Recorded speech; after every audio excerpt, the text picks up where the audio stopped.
Біздің ата-бабаларымыз жерді білектің күшімен, найзаның күшімен десе, мен қазіргі заманда айтам, ол ақылдың күшімен, зейіннің күшімен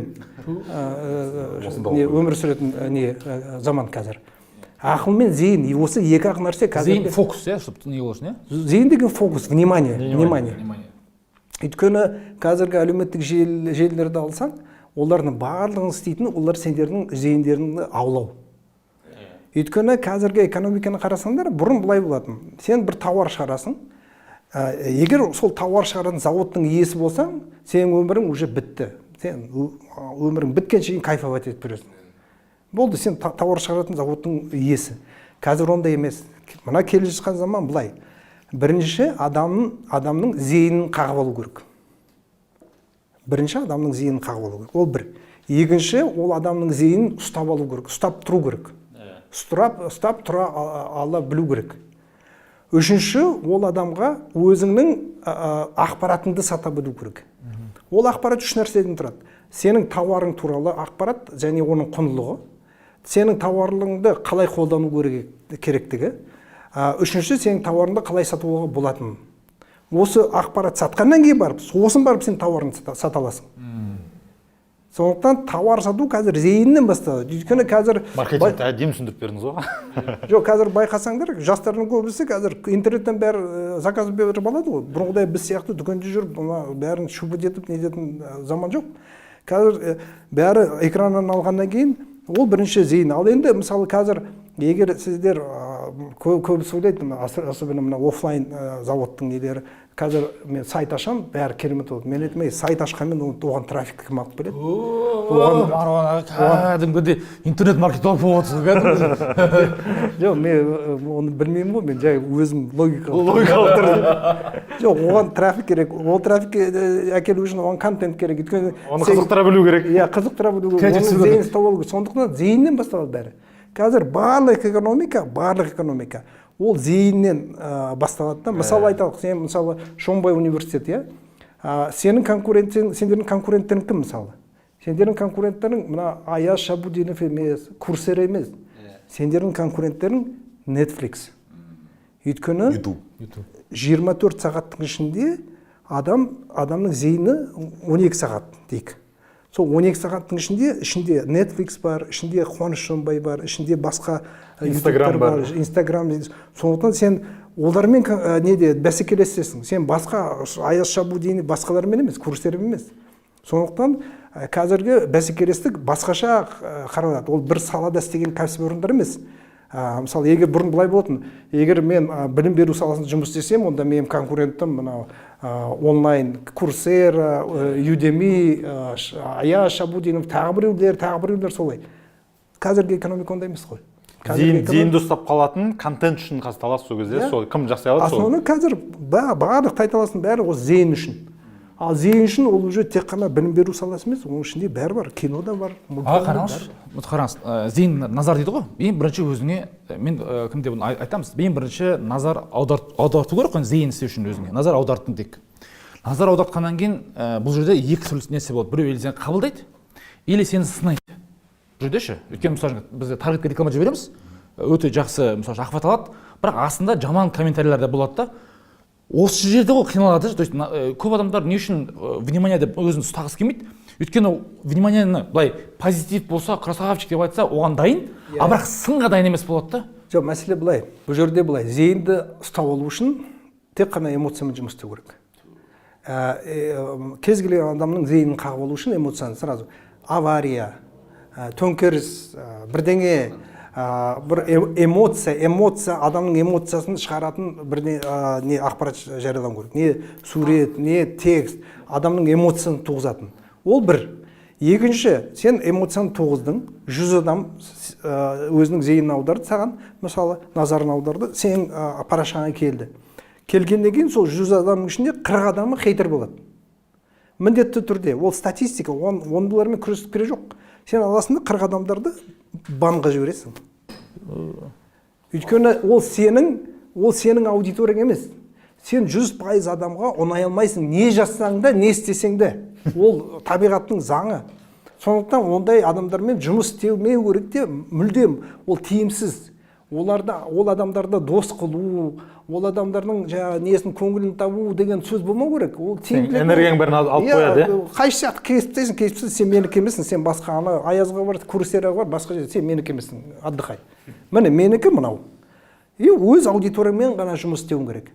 Сондықтан мына хейтерлер пайда болғанда олармен жұмыс істемеу керек мүлдем. Өйткені оларды айналдыруға тырыспау, көп энергияң кетеді, күш қуатың кетеді, эмоционалдық энергияң кетеді. Сондықтан мен айтып өткенде мәселе бұнда былай ғой, жастардан көбісі сабыры жоқ, жастар асығады да тезірек жетістікке жеткісі келеді. Ал енді мысалы жалпы мына жетістік жолындағы қандай, менен тағы бір сұрайын, сонда да дейді Марлан айтып беріңдерші. Окей, мен айтам, енді тез жылдам жағын айта алмаймын, бірақ жалпы мен тапқан 4 нәрсем бар. Ережем бұл жетістікке жету үшін. Бірінші ол әрекет саны. Әрекет санын көбейту керек. Неге? Өйткені мені қараңыздар, бұл өмірде кездейсоқтық деген бар. Случайность дейді ғой, кездейсоқтық, иә? Неғұрлым жақын адамға жақын нәрселер кездейсоқ болады. Мысалы, мен мысал келтірейін. Егер мен бір пост жазайыншы, пост жазам, ол постның жақсы жаман болатынын мен білмеймін. Қанша лайк болатынын мен білмеймін. Қанша коммент болатынын мен білмеймін. Солай ғой? Ол жазбастан бұрын 100% кездейсоқтық. 100% емес енді 70-80% кездейсоқтық. Білмеймін, аудиторияға ұнай ма, ұнамайтын. Солай ғой? Кездейсоқтықпен басқару мүмкін емес кездейсоқтықты. Сондықтан бұл кездейсоқтықты жеңу үшін не істеу керек? Ол үшін сен үлкен цифрлардың заңын өз неңе алып алуың керек, қолдануың керек.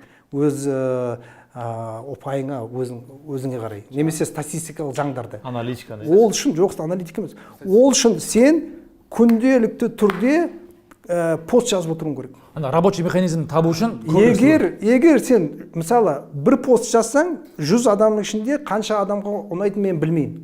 Бірақ мен егер 100 пост жазсам, онда қанша адамға ұнайтынын мен примерно білемін. Мен осыны қалай қолдандым? Марван осы айтты ғой.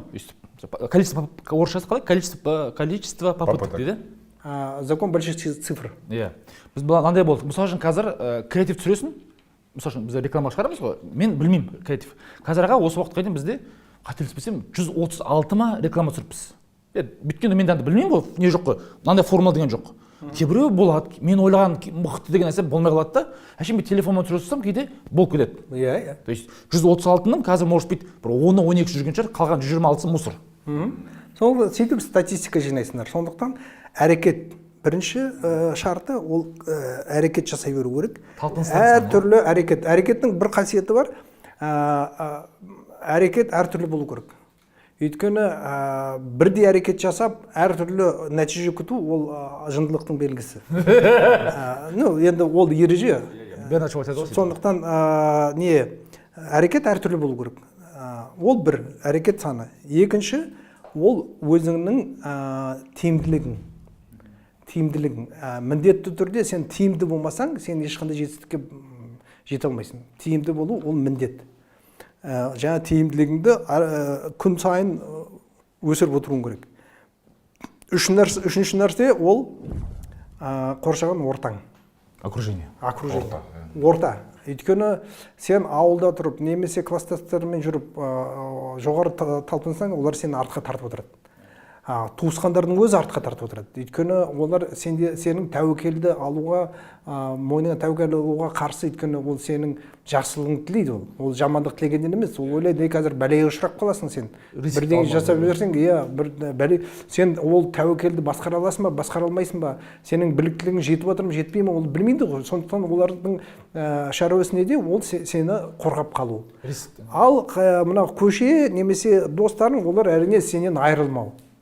Сондықтан қайтесің сен, күледі сен, не блогер болып кеткенсің бе, сен не болып кеткенсің бе, сөйтіп не. Сондықтан мына ортаны өзгерту керек. Ол үшінші. Төртінші ол сәттілік.